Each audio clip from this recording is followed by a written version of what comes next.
I'm Steph Gorin from Loop Fiber Studio, and I am here at Ashford headquarters in beautiful New Zealand. So while I'm here, I'm going to be testing out the Country Spinner and trying to do all kinds of crazy stuff on it.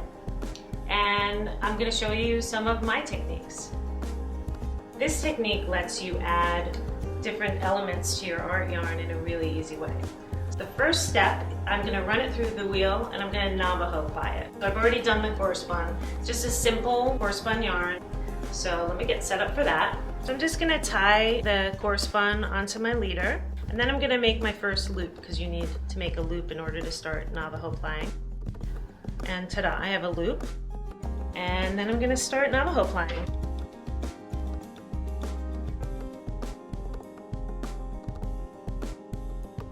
So right now I'm just doing your basic Navajo ply, pulling through the core spun. But now I like to add texture to my yarn, so keep it pinched here. And we're going to pull through the next loop. And there's just a teeny bit of the last loop left. And I'm going to just loop some locks through there. Okay, so they're just sort of sitting there. And then I'm going to keep Navajo plying. And as I do, these locks are going to be trapped in the ply. And they're not going anywhere. And you can do this every loop if you want to, or as often as you want. Just grab some more locks. I'm going to pull through the loop. This is the next loop. Add some locks and keep going. Now, one thing that I am doing in this case, I'm Navajo plying really tight because we're going to do one more step where we're plying this again. So it's going to loosen up when we do the next step. So I'm going to put some more locks through and start to Navajo ply again. Later I'm going to be plying this again, so if any of them are kind of sticking out, I can deal with that later. So now we're going to add the sequins in. I'm going to pull through the next loop and I'm pinching above the end of the last loop here. And just like with the locks, I'm going to take the sequins, and what I'm going to do is I'm going to pinch the end of the sequin with my thumb. And with the sequins, we have to be a little bit more careful about the ends and making sure that they get trapped in the ply. And then you're going to keep going. And at the very end, we're going to be careful to make sure that that end is nicely caught in the 3 plies.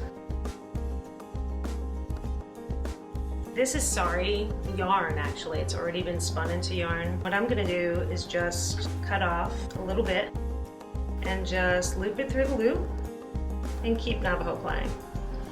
And it'll get trapped in the 3 plies.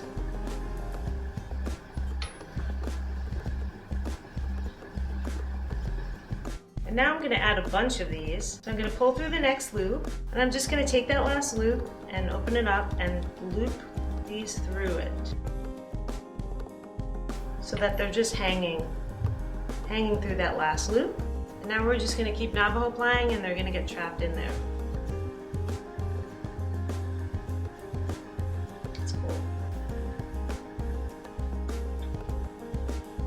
It's awesome. And with this technique, because it'll trap anything, you can just add in your beads or whatever to a small length of the yarn. And then as I go, it's going to get trapped.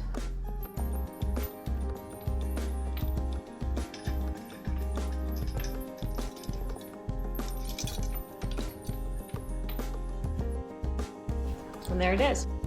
Okay, so now I'm going to add some really beautiful little flowers that I got in Tokyo. This flower is actually threaded onto the sari yarn, and we're going to add it in. And I'm just going to loop it through that last loop and then continue Navajo plying.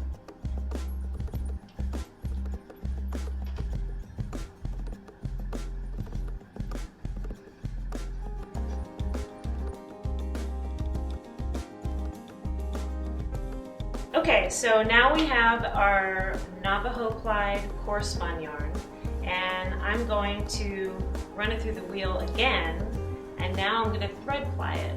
And this will add lots of bubbly texture to an already very textured yarn. So I'm going to start by attaching my leader to the yarn, and I'm going to thread ply with this kind of brushed mohair. And so I'm going to tie everything together to get started.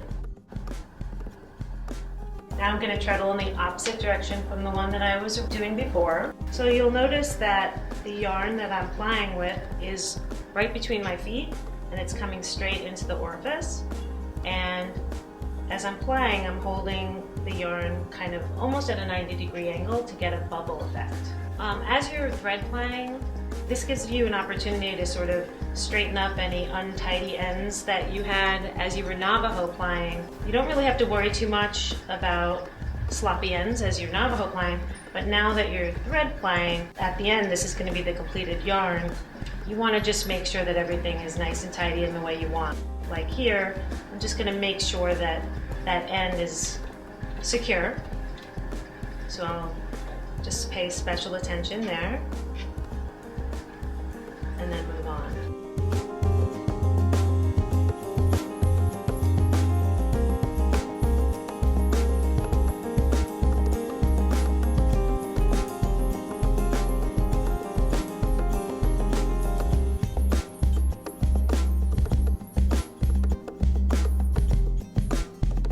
So I love all of this texture, and I really like how this Navajo plied looks when you thread ply it. It's got some really cool texture going on.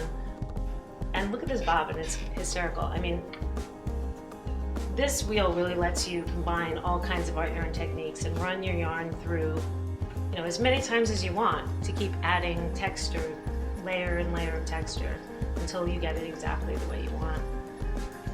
It's a great wheel for experimenting and trying to combine different art yarn techniques that you've picked up and seeing what you can create. So here you go. This is the finished yarn. I love it. I think it's a lot of fun. It's got a lot going on, a lot of color and texture. And you know, if you don't want to do all three techniques in one yarn, you certainly don't have to.